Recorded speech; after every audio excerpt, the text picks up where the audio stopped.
Introduce two programming language কোর্সে সবাইকে স্বাগতম। আপনাদের সাথে আছি আমি নাইম। তো এই ভিডিও শুরুতেই আমি একটা টাস্ক দেখাইছিলাম যা ছিল 1 থেকে 10 পর্যন্ত প্রিন্ট করা, এবং আমি এদেরকে কোড করে দেখাইছি।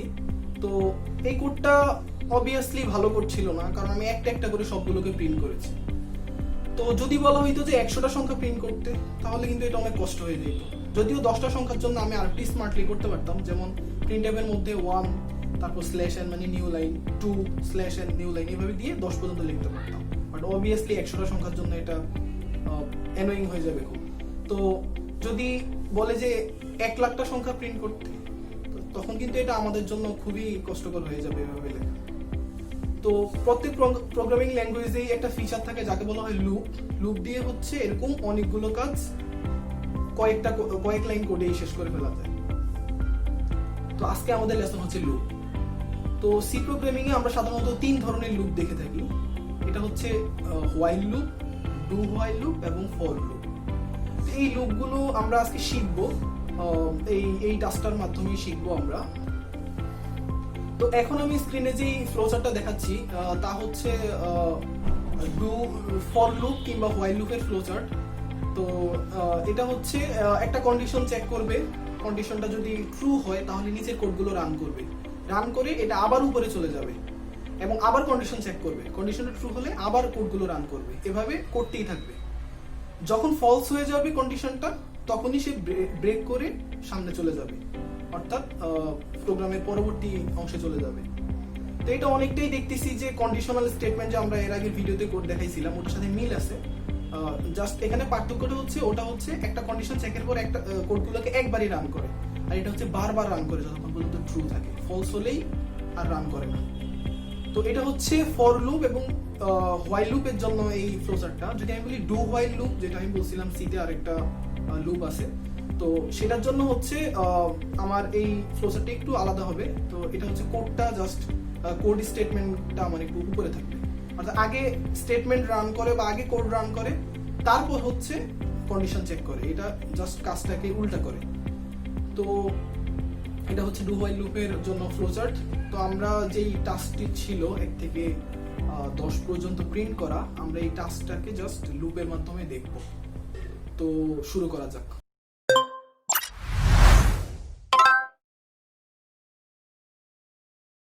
তো আজকে আমাদের টাস্ক হচ্ছে 1 থেকে 10 পর্যন্ত প্রিন্ট করা। তো আমরা 3টা লুপের সাহায্যে এটা দেখাবো। তো আমি অলরেডি 3টা ফাইল ক্রিয়েট করে রাখছি 3টা লুপ দেখানোর জন্য। তো ফার্স্টে আমি হোয়াইল লুপ দিয়ে দেখাবো যে কিভাবে 1 থেকে 10 পর্যন্ত প্রিন্ট করতে হয় লুপের সাহায্যে। তো আমি ফার্স্টে কোডটি করব, এরপর এক্সপ্লেন করব।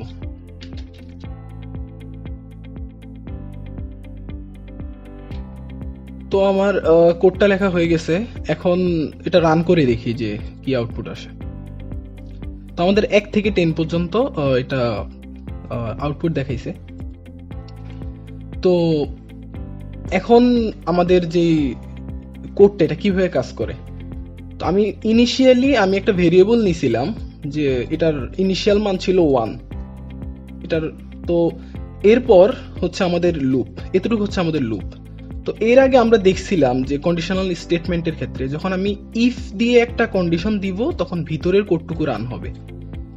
তো তো এইটার ক্ষেত্রে একটু আলাদা। এটার ক্ষেত্রে হচ্ছে যখন আমি হোয়াইল লিখে যখন কন্ডিশনটা লিখবো তখন হচ্ছে এটা লুপের মধ্যে ঘুরতেই থাকবে, অর্থাৎ ইফ যেমন একবার কাজ করে পরবর্তী অংশে চলে যায়, এটা হচ্ছে বারবার চেক করবে, অর্থাৎ এটা যদি ট্রু হয় সে এই কোডটুকু এক্সিকিউট করবে, তারপর আবার উপরে চলে আসবে, আবার এটা কন্ডিশনটা চেক করবে, যেরকম আমরা ফ্লো চার্টে দেখছিলাম। তো তো এটা কি করতেছে, ইনিশিয়ালি আই এর ভ্যালু 1, তারপর যে আমাদের যে হোয়াইল লুপের ভিতরে আমরা দিছি condition I is less or equal 10, অর্থাৎ আই হচ্ছে 10 থেকে ছোট অথবা সমান। তার মানে আই এর ভ্যালু যদি 1 হয় তাহলে এই কন্ডিশনটা হচ্ছে ট্রু, কারণ 1 হচ্ছে 10 থেকে ছোট বা সমান, 10 হলেও ট্রু। কিন্তু যদি 11 হয় তাহলে কিন্তু ফলস এই কন্ডিশনটা, কারণ 11 হচ্ছে 10 থেকে ছোট বা সমান না, কিংবা 12 হলে বা বড় হলে ফলস। তো ইনিশিয়ালি আই এর ভ্যালু 1, তাহলে এই কন্ডিশনটা true, 1 is less or equal 10। তারপর এটা প্রিন্ট করতেছে এই যে %d দিয়ে আমি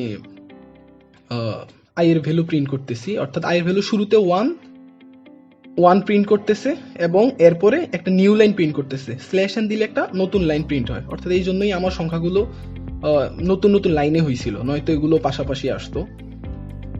তো ফার্স্টে আমার ওয়ান প্রিন্ট করছে, ওয়ান প্রিন্ট করার পরে একটা নতুন লাইন প্রিন্ট করছে, তারপর নিচের লাইনে এসে I plus plus, I plus plus দিয়ে কি হয়, আয়ের ভ্যালু এক বেড়ে যায়, ঠিক এক বেড়ে যায় আয়ের ভ্যালু। তো এটাকে আমরা ম্যানুয়ালিও লিখতে পারতাম যে I equals to I plus one, এইভাবে। তো এইভাবে দিলেও কিন্তু আয়ের ভ্যালু আয়ের থেকে এক বেশি অ্যাসাইন হইতো, অর্থাৎ আয়ের ভ্যালু এক বেড়ে যাইতো। তো আমরা একটা বিল্ট ইন যে অপারেটর আছে, ইনক্রিমেন্ট অপারেটর, এইটাই ইউজ করলাম যে I plus plus, I plus plus দিলে আয়ের ভ্যালু এক বেড়ে যাবে। তার মানে আয়ের ভ্যালু এখন ওয়ান আছে, হয়ে যাবে টু, টু হওয়ার পরে আবার উপরে চলে আসবে লুপটা, এবং উপরে এসে সে চেক করবে যে টু টু হচ্ছে 10 থেকে ছোট, তাহলে টু প্রিন্ট করবে, একটা নিউ লাইন প্রিন্ট করবে, তারপর টু এক বেড়ে যাবে, 3 হয়ে যাবে, আবার 3 10 থেকে ছোট, আবার চেক করবে, 3 10 থেকে ছোট, 3 প্রিন্ট করবে। এভাবে সে 10 যখন চেক করবে তখন 10 অবশ্যই 10 থেকে ছোট বা সমান। তো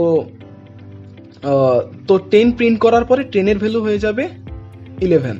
তো 11 যখন চেক করবে দেখবে যে 11 হচ্ছে, আর কন্ডিশনটা ট্রু হচ্ছে না 11 এর কারণে, তখন এটা ব্রেক হয়ে নিচে চলে আসবে। এই জন্য 10 এর পরে আর 11 প্রিন্ট না করেই এটা ব্রেক হয়ে গেছে। তো এইভাবে হচ্ছে আমাদের হোয়াইল লুপ কাজ করে, যে কন্ডিশনটা চেক করবে। এখন আমি যদি ভিতরে যে আয়ের ভ্যালু এক না বাড়াইতাম তাহলে কি হইতো, এটা হচ্ছে একটু দেখানো দরকার, কারণ আমি আয়ের ভ্যালুটাকে বাড়ানোটা কমেন্ট করে দিলাম, তো এটা এখন রান করবে না।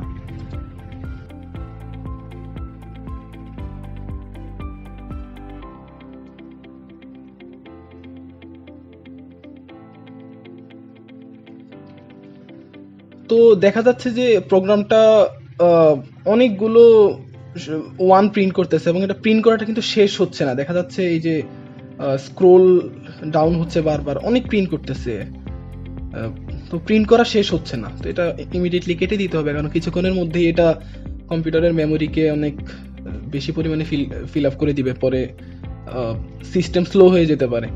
তো এই ধরনের কাজ করা যাবে না, কারণ এটাকে বলে ইনফাইনাইট লুপ। অর্থাৎ যেহেতু আয়ের ভ্যালু ফার্স্টে ওয়ান, সে ওয়ান প্রিন্ট করছে, তারপর এটা কিন্তু ওয়ানের ভ্যালু চেঞ্জ হয়নি, এরপরেও আয়ের ভ্যালু ওয়ান থাকতেছে, তখন আবারও ওয়ান প্রিন্ট করতেছে, আবারও আয়ের ভ্যালু ওয়ানই থাকতেছে, ওয়ান প্রিন্ট করতেছে, লুপ আজীবন ওয়ান প্রিন্ট করতেই থাকবে।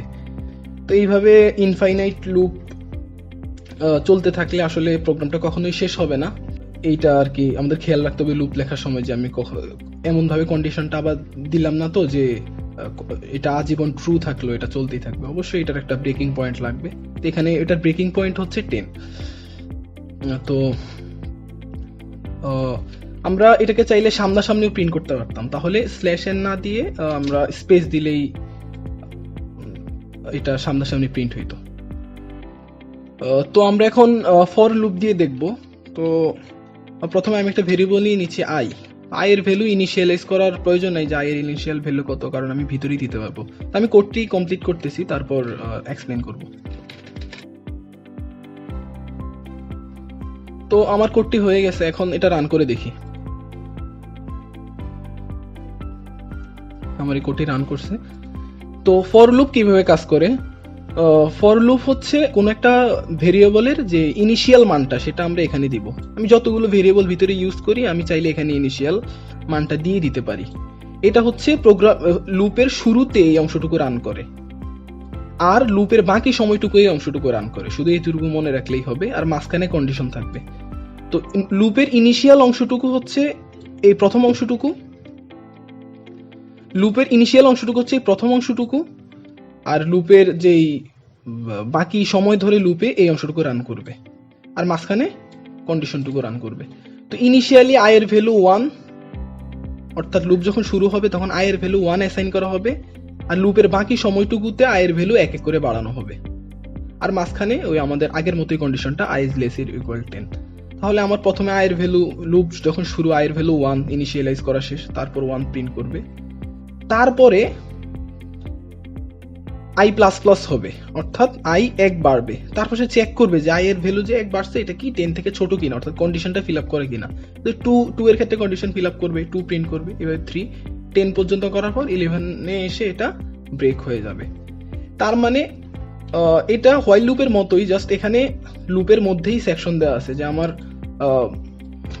এখানে ইনিশিয়ালাইজ অংশ, এখানে বাকি সময়ের অংশ। তো আমরা এখানে যদি খালি রাখি তাহলেও কিন্তু কোনো সমস্যা নাই, কিন্তু আমাদের এইভাবে খালি রাখতে হবে, এইভাবে খালি রাখতে হবে। আমরা এটাকে ঠিক এভাবে করে আমরা হোয়াইল লুপের মতো ইউজ করতে পারি। এখানে i = 1 দিলাম, এখানে i ++ দিলাম, তাহলে এটা জাস্ট হোয়াইল লুপের মতো কাজ করবে। যে ইনিশিয়ালি সে কিছু করবে না যেহেতু খালি, আর প্রত্যেক লুপের সময় সে কিছু করবে না কারণ খালি, কিন্তু ভিতরে এটুকু যেহেতু রান হবে সেহেতু i এর ভ্যালু 1 বাড়বে, ইনিশিয়ালি 1 থাকবে, কিছুটা এটা হোয়াইল লুপের মতোই কাজ করবে তখন। তো এটাকে দেখালাম যে কিভাবে ফর লুপ জাস্ট হোয়াইল লুপের মতো কাজ করানো যায়। তো ফর লুপের যেহেতু সুবিধা আছে এখানে ইনিশিয়ালাইজ করা বা এখানে দেওয়া, ফর লুপ ইউজ করলে এখানে ইউজ করা ভালো। আর যদি আলাদা করে ইনিশিয়ালাইজ বা আলাদা করে বাড়ানোর কোনো কিছু করার প্রয়োজন হয় সেক্ষেত্রে হোয়াইল লুপ ইউজ করা যেতে পারে। তো এখানে আমি এখন ডু হোয়াইল লুপ দেখাবো যে ডু হোয়াইল লুপ কিভাবে কাজ করে। তো এটা অনেকটা হোয়াইল লুপের মতোই কাজ করে, শুধু এখানে কন্ডিশনটা পরে চেক করে, যেটা আমরা ফ্লো চার্টে দেখছিলাম। তো এখানে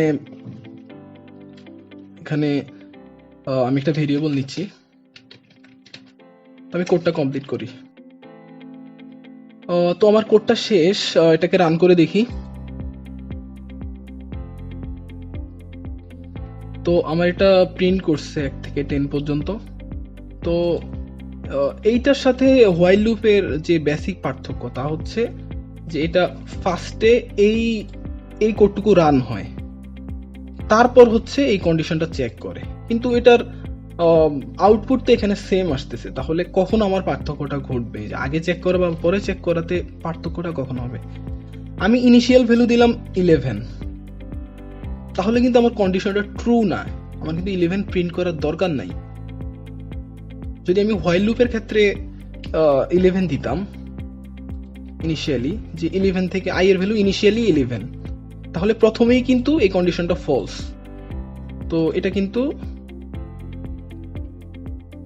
কিছু প্রিন্ট করে নাই, কারণ i এর ভ্যালু শুরুতে 11, লুপটা ব্রেক হয়ে গেছে আর ভিতরে ঢুকে নাই যেহেতু কন্ডিশন ফলস। বাট আমি ডু হোয়াইল লুপে যখন 11 দেব তখন কিন্তু 11 প্রিন্ট করবে। সে ফার্স্ট 11 প্রিন্ট করছে, তারপর 11 কে 1+ করছে, এটা 12 হয়ে গেছে, তারপর শর্ত চেক করছে যে 12 is less or equal 10, এটা ফলস হয়ে যাচ্ছে, পরবর্তীতে এই লুপটা ব্রেক হয়ে যাচ্ছে। তো এটাই হচ্ছে ডু হোয়াইলের সাথে হোয়াইল লুপের বেসিক পার্থক্য। এটা কখনো প্রয়োজন হবে কোনো একটা প্রবলেমে যদি আমরা পড়ি তাহলেই বুঝতে পারবো যে এটা কিভাবে কাজ করে, যে কেন এটা আমাদের দরকার। তো আপাতত এটা দরকার হচ্ছে না। তো আশা করি সবাই বুঝতে পারছেন। এখন আমাদের কিন্তু প্রত্যেকটা ভিডিওতে লুপের কাজ থাকবে এবং অনেক কাজ থাকবে, এই জন্য আমি বলবো যে এই লুপের কাজটা খুব ভালোভাবে শেখার জন্য। আর আমি বাসার জন্য একটা অ্যাসাইনমেন্ট দিচ্ছি, তা হচ্ছে 10টা সংখ্যা ইনপুট নিয়ে তাদেরকে যোগ করা। অর্থাৎ আমাকে 10টা সংখ্যা ইনপুট নিতে হবে এবং তাদেরকে যোগ করতে হবে, যোগ করে এর রেজাল্টকে আউটপুট হিসেবে দেখাইতে হবে। তো এই কাজটা বাসার জন্য থাকলো, জাস্ট আমি একটু হিন্টস দিয়ে দিচ্ছি যে আমি একটা ভেরিয়েবল নিব ইনপুট নেওয়ার জন্য আর একটা সাম নিব ইনপুট নেওয়ার জন্য। এরপর আমরা লুপটা 10 বার চালাবো এবং এর ভিতরে ইনপুট নিয়ে এটা সামের সাথে যোগ করব, পরবর্তীতে সাম আউটপুট দেখাবো। তো আজকে এতটুকুই, ধন্যবাদ সবাইকে।